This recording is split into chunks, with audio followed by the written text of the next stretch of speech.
ናታን ተጨንቋል። በተፈጠረው ነገር ምን ማድረግ እንዳለበት እያሰበ ነው።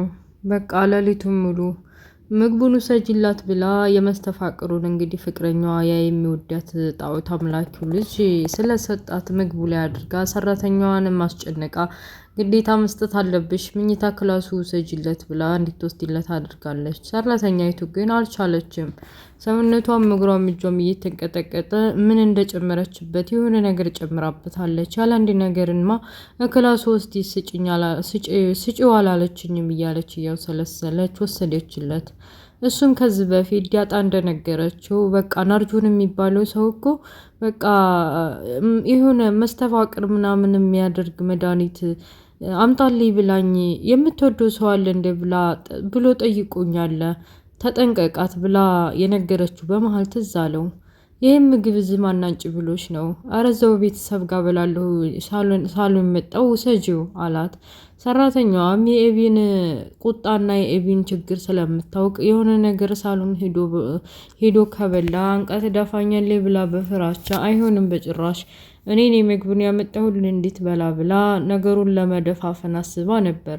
ግን ምን ዋጋ አለው ነቄው አይሆንም በጭራሽ ይልቅ እዚህ ምግብ ላይ ማን ነው አብሊው ያለሽ ውሰጂ ያለሽ እና የሆነ ነገር እንዴት ተደረገበት እርግጠኛ ነኝ። እኔ አንድ ነገር ብሆንና መርዝ ቢኖርበት በመጀመሪያዋ ተጠርጣሪው አንቺ ነሽ። እውነቱን ብትናገር ይሻልሻል። አለበለዚያ ከባድ ችግር ነው የሚገጥምሽ ብሎ ሲያስጨንቃት ሰራተኛዋ አልቻለችም። ችግር ውስጥ ከመግባቴ በፊት የበቃ የእሷን ቁጣ ብችል ይሻለኛል ብላ ወስና ሁሉንም ነገር ነገረችው። በቃ ኤቢ ናት እኔ ምን እንደፈታ መጀመሪያ ወደ እሷ ክላስ እንድወስድ ያደረገች። ከዛ ሲቀጥል ደግሞ ትንሽ ቆይታ ውሰጅለት አለችኝ እና እሷ ደግሞ ያው ወደ ሳሎን እንድወስድና ሳሎን መተህ እንድትበላ አትፈቅድም። በዛ ላይም ደግሞ ኤቢ ክላስ እንደወሰድኩትና ምን እንዳደረገችበት አላውቅም። ለማንኛውም ምግቡን አንጣውና እኔ እንደበላህ እነግራታለሁ አለችው። ይሄ ነገርማ አይሆንም። መፍትሄ መገኘት አለበት። የሆነ ነገር ማድረግ አለብኝ። ለማንኛውም አንቺ ውጪ ምግቡን ታዩና ውጪ አለ። ምግቡን እንደማንም አፋፍሶ ነው ቆሻሻ ቦታ ደፍቶን ነው መሰለኝ። የሆነ ዲያጣ ጋር መማከር አለብን። ይችል ዝም ካልናት የሆነ ጣጣ ይዛብን ትመጣለች።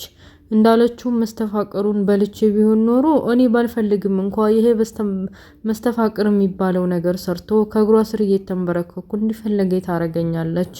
ዲያጣም ሰው አትሆንም ብሎ ለዲያጣ መልእክት አስቀምጠላት። እሷም ሞባይሏን ወደ ዋይታ ስለነበር ሽንት ቤት የገባች መስላ እንደማንም ሸውዳ ጭንቀቱ ምን እንዳስጨነቀው በቃ በጓሮ በኩል ተገናኝተዋል። እሱም ምንም ሳያስቀር እያንዳንዱ ነገር ነገራት። ያው ወረቀቱ ላይ ምን እንዳለና ኤቢ ተብዬዋ ካሜራ ክላሱ አድርጋ በሰራተኛይቱ በኩል የክላሱን ቁልፍ ውስጥ ያመን ውስጥ እንዳገኘችና የሰላምን ደብዳቤ እንዳነበበ የሰላም ደብዳቤ ደግሞ የዚህን ቤት የሚያፈርስ ታሪክ እንዳለው እና ስለሷ እናትና ስለ አባቷ ሁሉንም ነገር እንዴት ተጻፈ እሱ ስለሚያውቀው በመጠኑም ቢሆን እናቷ ሰላም መሆኗን ሳይነግራት ግን ደግሞ ይቺ ኤቢ ተብዬዋ በቃ ከባድ ችግር አይታለች። የሰላም እያደራ ብላ ያስቀመጠችውን ወረቀትና እኮ እንደዚህ ብላ ወስደዋለች ብሎ ያለውን ነገር አስረዳት እና በዛ ነገር እያስፈራራች እንዳገባት ቀለበት እንዳረግላት ነው የምትፈልገው። ካልሆነ ምንም ነገር ታላደረኩላት ምንም ነገር ሳትጠብቅ ለእናቷ ሄዳ የተፈጠረውን ነገር ነው የምትናገረው። እሷ ተነገረች ማለት ደግሞ እኔም በቃ ጸጸቱን አልችለውም። በእኔ ምክንያት ነው። ወረቀቱ ደብዳቤው ባይገኝ ኖሮ ይሄን ሁሉ አታውቅም ነበር። እና ደግሞ እማዬ ይሄን ጉድ ከሰማኝ በቃ ቤቱ መፍረሱ ነው እና የሆነ ነገር ማድረግ አለብን ብሎ አማከራት። ዳጣ በቃ ከሆነ ጊዜ በኋላ ህይወቷን በሙሉ ስቃይና መከራዎችን እያሳለፈች ካገኘችው ሰው ጋር ተስማምታ ነው የምትኖረው። ትልልቅ ሰዎችን እንደ እናቷ እና እንደ አባቷ አይታ በኩዮቿ ደግሞ ጓደኞቿ ወንድሞቿ አድርጋ እንደፈለገች በመንገድ ላይ ነው ተቦሳቁላ ያደገችው። ሰው ላይ ችግር መፍጠርም ሆነ የሆነ ነገር መበደል አትፈልግም። አቢጌልን አግተን የሆነ ነገር እናድርጋት ብሎ ሀሳብ ሲሰጣት ይሄ ነገር እንደማይሆን ብላ ነግረዋለች። እና አባዬ በቃ በማዬ ላይ የሆነ ችግር የሚፈጠር ከሆነማ ለምን ችግሩን ላባዬ አትነግረውም? እሱም መፍትሄ አያጣም እና በእኔ ምክንያት ነው ማለት ነው ሰሞኑ ነው ንገረኝ እስኪ ብላ ዙሪያውን ለማጣራት እና እውነቱን ለማወቅ ብትሞክርም እንኳ በቃ እሱ አልነገራትም።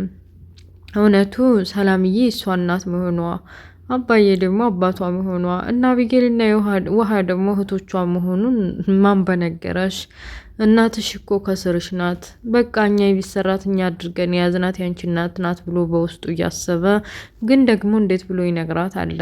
ዝም ብሎ ዴፈንፈን አድርጎ በቃ ለማንኛውም ያንቺ ምክር ሳይሻለኝ አይቀርም፣ ለአባዬ ሁሉንም ነገር አፍረጥርጬ እነግረዋለሁ። ከዛ በሁለት ለሶስት ሆነ መፍትሄ አናጣም ብሎ ለአባዬ ለመናገር ለአቶ ደረጀ ለመናገር ወሰነ።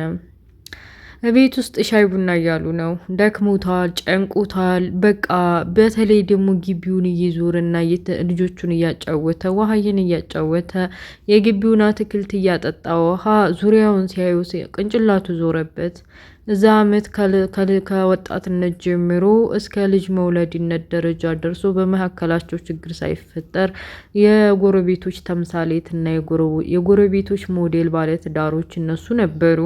የውስጥ አዋቂ ያው ውስጡ የሚፈጠረውን ባናቅም እንኳ እንግዲህ ቤቱን ፊት ለፊት ሲያየው መቼ ነው ገመና የሚጋለጠው?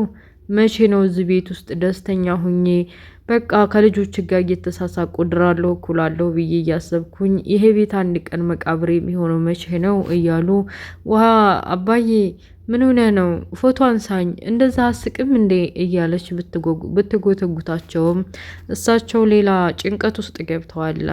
እሺ እኔ ምልሽ ውሃዬ እኔና እናትሽ አሁን ብንጣላ ከማን ጋር ትሆኛለሽ? ማለት ተጣልተን ብንለያይ አሏት። ውሃ እንደ ስሟ ውሃ ነው። የሚያወራት ሁሉ ምንም አይገባትም። ብቻ እንደ ልጅነቷ የ5 ዓመት የ6 ዓመት ልጅ አእምሮ የሚመልሰውን ነገር ነው የምትመልሰው እንጂ እንደዚህ ጠና ብላ የምትጠይቀውን ጥያቄ በትክክል እንደ ማንኛውም ሰው አስገንዝባ አትመልስም። ጓደኛዋ ደግሞ በወላጆቿ ምክንያት ሊለያዩና ሊፋቱ ሊከፋፈሉ መሆኑን ጭንቀት ተረድታ ጭንቀት ላይ ነበረች እና ዛሬ ስለታረቁ ደስ ብሏታል። አባዬ በቃ ደስ ብሏታል እኮ ጓደኛዬ፣ አባትና እናቷ ታረቁ። አንተ ነህ አይደል አባዬ ሄደህ ያስታረቃቸው አለች። አዎ እነሱንስ እኛ አስታረቅናቸው። የኔን ጉድ አንድ ቀን ፈንዲቶ ሲወጣ ማን ያስታርቀኝ ይሆን ከሚስቴና ከቤተሰቦቼ ጋር እያሉ ወደ ቤት ገቡ። በቃ መስተፋቅሩን ከምግብ ጋር በልቷል ብላ ከፈት ከደን እያለች ስልኳን ነካካችሁ። ፎቶውን እያየች ነው ፊት ለፊት። እኔ በአእምሮ ቃል ለምኝህና በቃ እንጋባ ቀለበት አድርግልኝ ብዬ ጠይቄ ነበረ። አንተ ግን መጓረዱን ፈልገህ አሁን ከዚህ በኋላ ምንም ነገር ሳልጠይቅህና ሰላም ሳልልህ እንኳ ከእግሬ ስር ተንበርክከህ ሁሌም ከአንቺ ስራ ልነጠል ስትል ታየኝ እኮ እያለች ፎቶውን እያየች ነው። ግን ድንገት ግን ነግቷል እኮ እስካሁን የበላው ምግብ አልሰራም እንዴ? እንዴት እስቲ ቆይ ልደውልለት ብላ ስልኳን ጠቅጠቅ አድርጋ ደወለችለት። ክላስ እንደሆነና አሁን መምጣት እንደማይችል ምን ፈልጋ እንደደወለች ሲያዋክባት ግራ ገባት። የሀርጁን ተብዬው መድኃኒቱን የሰጠኝ ለምንድን ነው ወይስ የማይረባ መድኃኒት ነው ብላ ከአርጁን ጋር ደውላ በስድብ ክንብንብ አድርጋ ጣጥባ አንተን አልወድህም ብላ ግሽ ልጥልጥ አድርጋ ሰድባ ለው ላይ ጠረቀመችበት። የሆነ ግራ ገብቷታል። መድኃኒቱ የሚሰራ ነው አይሰራም እያለች እያሰበች በቃ ናታ ከአቶ ደረጀ ጋር ደውሏል። ማታ ከዲያጣ ጋር ያወሩትን ለአባዬ እኮ ብትነግረው መፍትሄ አታጣም ያለችውን ነገር በሙሉ እውነቱን በካፌ በሬስቶራንት ማንም ለለበት ማንም ሳይሰማ እውነቱን ለመናገር ቀጠሮ ይዟል። ቤት ውስጥ ስራውንም አቁሞ ከሚስቱ ጋርና ከልጆቹ ጋር ጥሩ ጊዜ ያሳልፋለሁ ብሎ ቤት ቀርቶ ነበር አቶ ደረጀ ከስራ። ግን ምን ዋጋ አለው? ሀሳቡና ጭንቀቱ ከቅንጭላቱ ስላልወጣ የሰላም ልጅ አንዴ ስህተቱም እሺ ብላ ማርቲ ብትቀበል የሁለተኛውን ስህተት ያውም ከገዛ ቤት ሰራተኛችን ምን ልታረገኝ ትችላለች? እንዴት ነው የሚሆነው? ከመጠን በላይ ታምነኛለች፣ ከመጠን በላይ ትወደኛለች። በቃ ከመጠን በላይ ጎረቤቱ ሁሉ እኔ ንጹህ እንደሆን አድርገው ነው የሚያስበው። አሁን ይሄ ጉዴ ሲወጣ ምን ይውጠኝ ይሆን እያሉ ወይዘሮ ማርቲ ለባላቸውን ለማስደሰት ሻይ ቡና አዘገጃጅተው ሳሎን ቁጭ ባሉበት ሰዓት ምንድን ነው የምትለው? ከስራ ቀርተህ እንጫወታለን እንስቃለን ብዬ አንተ እንደዚህ ሰሞኑን የምትሆነው ነገር ምንም አልገባኝም። ተክዛሃል ምናምን ምንድን ነው እንደዚህ የሚያደርግህ? ንገረኝም ብለህ እምቢ አልክ አለችው። አቶ ደረጀም እንደው ማርቲ እስኪ ና አንድ ጥያቄ ልጠይቅሽ። እኔ የምልሽ አይቀድረው አይበለውና እኔ በሞት ሌላ ባል ታገቢያለሽ ትኖሪያለሽ ብለው ወይዘሮ ማርቲ ሚስታቸውን አስደነገጣቸው። ልባቸው ቀጥሌል ምንም አልቀረም። ምንድነው የምትለው ደግሞ እንዴ? እንዴት ማለት? ሁለተኛ እንደዚህ እንዳትል። ልጆቹም ባይኖሩ እኔም ፊት እንደዚህ እንድትሆን አልፈልግም። እሱ ያለለት በቃ አንደኛችን መሄዳችን አይቀርም። የዛኔ መሄዳችን ነው ብለው ሁለተኛ ስለሞት እንዳያስነሱ ዝም እንዲሉ አስጠነቀቋቸው። ቀጠሮ ደርሷል። ናታ አባዬን እንደብዬ ልናገር ነው እያለ እጁና እግሩን እያፍተለተለ አባባ እንግዲህ አቶ ደረጀ መጥተዋል። አባዬ የሆነ ነገር ልነግርህ አስቤ ነበር። በቃ አንተ ተረጋግተህ መፍትሄውን ካላገኘንለት እናቴ እማዬ ይህንን ነገር ከሰማች ይሄ ትዳርና ይሄ ቤት መበተኑ ነው እና ደግሞ ይህን ነገር የምትታደገው አንተ ብቻ ነህ እና ሰላም የሰጠችኝ ወረቀት አይተኸዋል አይደል? እና አቢጌል ምንድነው ብላ ቤት ውስጥ ከገባች በኋላ ካሜራ አድርጋ የት እንዳስቀመጥኩ ታወቀች።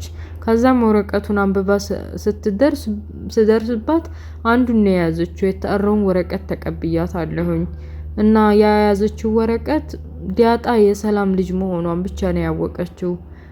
ዲያጣ ያንተ ልጅ መሆኗንም እኔ ነኝ የማውቀው ወረቀቱ ላይ ተጽፎ ስለነበር እና ማወቅ የማይገባኝን ነገር ማየት የማይገባኝን ነገር ስላየሁ በጣም ይቅርታ ብሎ ጉዳቸውን ነገሯቸው። አቶ ደረጀ መሬት ተሰንጥቆ ቢውጣቸው ደስታቸው ነው። ጉዴ ቀስ ቀስ እያለ ጉርዴቴ ሰዓት ደረስ አይደል እያሉ አንገታቸውን ደፍተው በቃ ይቻ አቢጌል አንድ ቀን እንደምትቀብረኝ ታውቆኝ ነበር። አሁን እና አባዬ በቃ ለማዬ ይሄን ነገር ዲያጣ የሰላም ልጅ መሆኗን እናገራለሁኝ አለበለዚያ አግባኝ ወይም ቀለበት አድርግልኝ እያለችው እያስጨነቀችኝ ነው። እማዬ ይሄን ነገር ከሰማች ደግሞ ሰው አትሆንም። ስለዚህ አባዬ አንተነ ማስቆም ያለብህ እንደማንም ብሎ ሁሉንም ነገር ነገረው። አቶ ደረጀ ልጃቸው መሰሪነት እና እንደዛ አይነት መጥፎ ነገር እንደዛ አይነት ነገር ደረጃ መድረሱን ታወቁ በኋላ ቦግልም ብለው ከኔ ቀደም ብለው ወደ ቤት ከክላሷ አስገብተህ ዘግተህ ጠብቀኝ ተስራ እስከመውጣ ድረስ ብለው ቦግ ብለው ካጠገቡ ተነሱ። ናታም በቃ እንግዲህ ምንም ማድረግ አልችልም እያለ ፈጣሪ ይርዳት፣ ግን አባዬ መጥፎ ነገር እንዳታደርግ እያሉ ተለያዩ። አቶ ደረጀ ሳትለብሰው ጎርሰው ወደ ቤት ሲመለሱ ናታም ምን ማድረግ እንዳለበት አቶ ደረጀ እንግዲህ ካገኟት እንደማይለቀስ ስለሚያውቅ ቀድሜ መድረስ አለብኝ ብሎ እየሮጠ እንግዲህ ወደ ቤት ገስግሷል። እና ውድ ቤተሰቦችዬ አቶ ደረጀ ምን የሚያደርግ ይመስላችኋል? ድራማው እዚህ ላይ ያበቃል። ልጅቱ ግን አበቃላት። በቃ ናታን በዚህ የዲያጣ ምክር ሰርቷል ማለት ነው። አባዬን ንገረው ሁሉንም እሱ መፍትሄ ያጣም ብላ ነግራው ነበርና ከጭንቀት ገላግሎታል። እና ውድ ቤተሰቦች የዲያጣ ድራማ ይህን ይመስላል። ስለነበረ ቆይታ አመሰግናለሁ። በሌላ ፓርት እስከምንገናኝ መልካሙ ሁሉ መኝላችኋለሁ። ለቤት አዲስ የሆናችሁ ሰብስክራይብ ማድረጋችሁን እንዳትረሱ፣ ላይክ ሼር አድርጉ። ባይ ባይ ቻው።